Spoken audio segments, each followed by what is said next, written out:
ఢిల్లీని పొగమంచు దట్టంగా కమ్మేసింది. మొత్తం 129 ఫ్లైట్లు క్యాన్సిల్ అయ్యాయి. అటు శ్రీనగర్లోనూ పొగమంచు కారణంగా 4 ఫ్లైట్లను రద్దు చేశారు విమానాశ్రయ అధికారులు.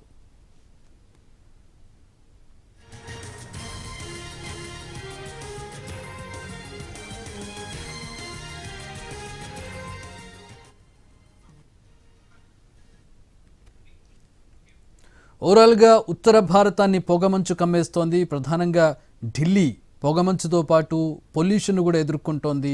సిగరెట్ తాగినంత ఇబ్బంది కలుగుతోంది బయట నుంచొని గాలి పీలిస్తే ఢిల్లీలో. ప్రస్తుతం మా ప్రతినిధి రాజు ఢిల్లీ నుంచి జాయిన్ అవుతున్నారు. నార్త్ ఇండియాలో పరిస్థితి ఏ విధంగా ఉంది, ఫ్లైట్స్ క్యాన్సిల్ అవుతున్నాయి, వాటికి సంబంధించి పూర్తి వివరాలు తెలుసుకుందాం. రాజు, ఏంటి పరిస్థితి, ఎట్లా ఉంది? చక్రి, దేశ రాజధాని ఢిల్లీతో పాటు ఉత్తరాదిన అంటే పక్కనే ఉన్నటువంటి హర్యానా, పంజాబ్, మిగతా రాష్ట్రాల్లో పరిస్థితి అత్యంత దారుణంగా ఉంది. ఎందుకంటే మొత్తం దట్టమైనటువంటి పొగమంచు, విజిబిలిటీ అనేది ఏ మాత్రం కనిపించట్లేదు.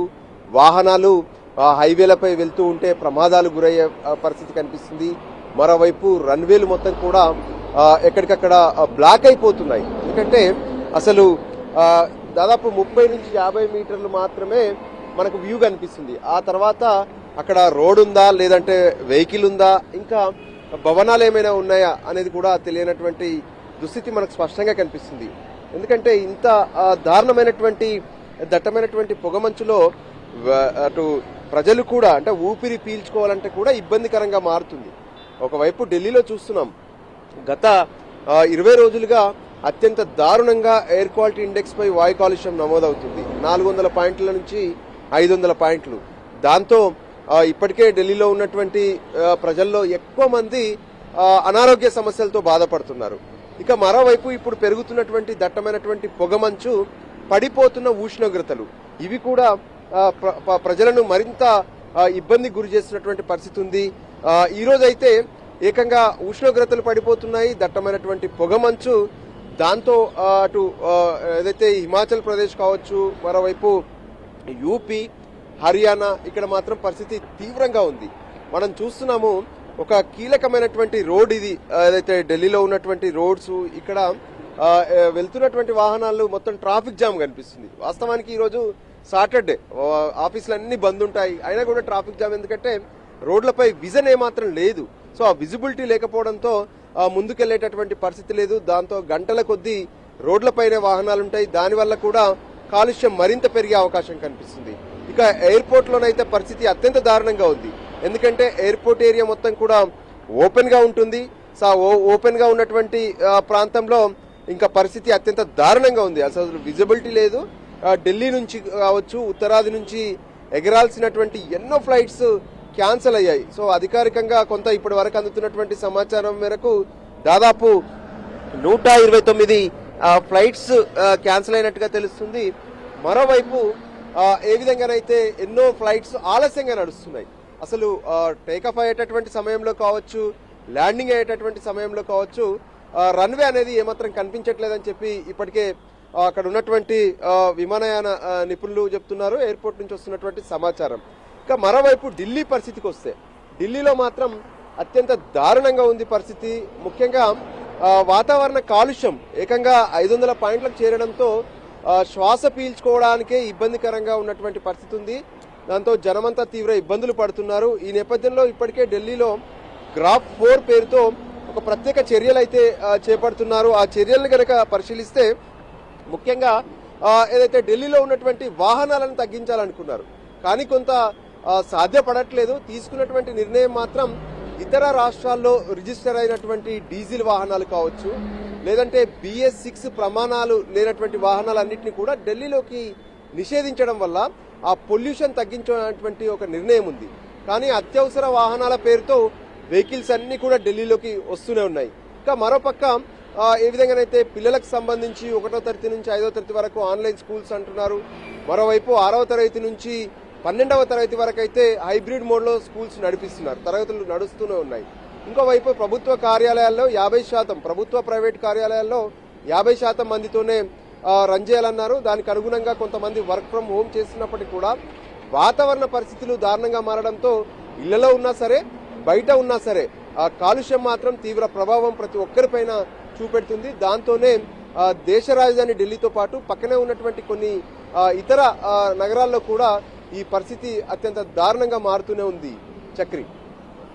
అలాంటి ఏంటి ఎట్లాంటి మెజర్మెంట్స్ తీసుకుంటున్నారు రాజు? ఎందుకంటే గత ప్రభుత్వాలని విమర్శిస్తూ ఉన్నారు బీజేపీ నేతలు. వాళ్ళంతా దాన్ని ఓటు బ్యాంక్ కోసం వాడారు, రాజకీయాలు చేయడానికి వాడారు తప్పించి నిజంగా దీర్ఘకాలిక ప్రణాళిక లేదనేది ఇప్పుడున్నటువంటి ప్రభుత్వంలో ఉన్నటువంటి వాళ్ళు చేసేటటువంటి విమర్శ. ఇప్పుడున్న ప్రభుత్వం ఏం చర్యలు తీసుకుంటోంది? ఇన్స్టెంట్గా అయితే మారకపోవచ్చు, బట్ స్టిల్ ఏదో ఒక సమస్యకి ఏదో ఒక సొల్యూషన్ వైపుగా అడుగులు వేయాలిగా. ఏం చర్యలు తీసుకుంటున్నారు?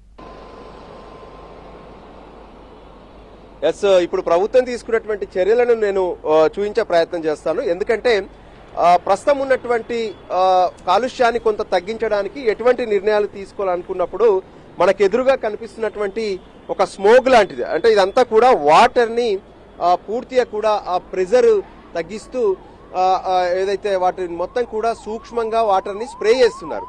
సో దీనివల్ల ఏంటంటే కాలుష్యం ప్రజెంట్ ఎక్కడైతే ఈ భూమిపైన అంటే ఇమీడియట్లీ వాహనాల స్థాయిలో ఉంటుందో అక్కడ దాన్ని కొంత నిర్వీర్యం చేయడానికి ఉపయోగపడుతుందంటూ ఈ విధంగా ఢిల్లీలో అక్కడక్కడ ప్రత్యేకమైనటువంటి ఈ కొన్ని స్ప్రింక్లర్స్ ఫిట్ చేశారు. మరోవైపు వాహనాల ద్వారా వెళ్తూ ఏదైతే వాటర్ ట్యాంకుల ద్వారా కూడా ఈ స్ప్రే చేస్తున్నటువంటి పరిస్థితి కనిపిస్తుంది. కానీ ఇది తాత్కాలికంగా, అది కూడా ఇప్పటి వరకు మాత్రమే ఉపయోగపడుతుంది. ఎందుకంటే ఇన్ని వేల వాహనాలు ప్రతి క్షణానికి రోడ్డుపై వెళ్తున్నటువంటి క్రమంలో ఇటువంటి ప్రయత్నాలు ఏమాత్రం ఉపయోగపడట్లేదు. ఎందుకంటే దట్టమైనటువంటి పొగమంచు కారణంగా అసలు ఈ ఏదైతే ఇప్పుడు ఉన్నటువంటి పరిస్థితుల్లో వర్కౌట్ కావట్లేదు. కానీ ప్రయత్నాలు జరుగుతున్నాయి.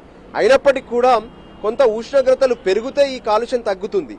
సో ఇప్పటికిప్పుడు వర్షాలు కురిపించేటటువంటి పరిస్థితి కూడా లేదు. ఎందుకంటే గత 2 నెలల కిందనే ఢిల్లీలో చేసినటువంటి ఏదైతే కృత్రిమ వర్షాలు కురిపించేందుకు జరిగినటువంటి ప్రయత్నాలు కూడా విఫలమయ్యాయి.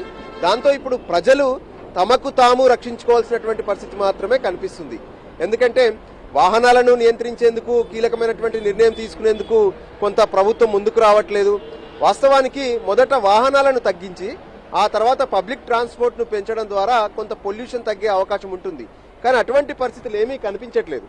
సో ఈ పరిస్థితుల్లో ఖచ్చితంగా అంటే కొన్ని కీలక నిర్ణయాలు అవి కూడా దీర్ఘకాలికంగా అమలు చేయడం వల్ల మాత్రమే దేశ రాజధాని ఢిల్లీలో కాలుష్యం తగ్గే అవకాశం కనిపిస్తుంది. వాస్తవానికి నేషనల్ క్యాపిటల్ గా ఉన్నటువంటి ఢిల్లీలో ఇంత దారుణ పరిస్థితులు ఉన్నాయంటే ఖచ్చితంగా ఇది ప్రతి ఒక్కరూ ఇబ్బంది పడాల్సినటువంటి పరిస్థితి.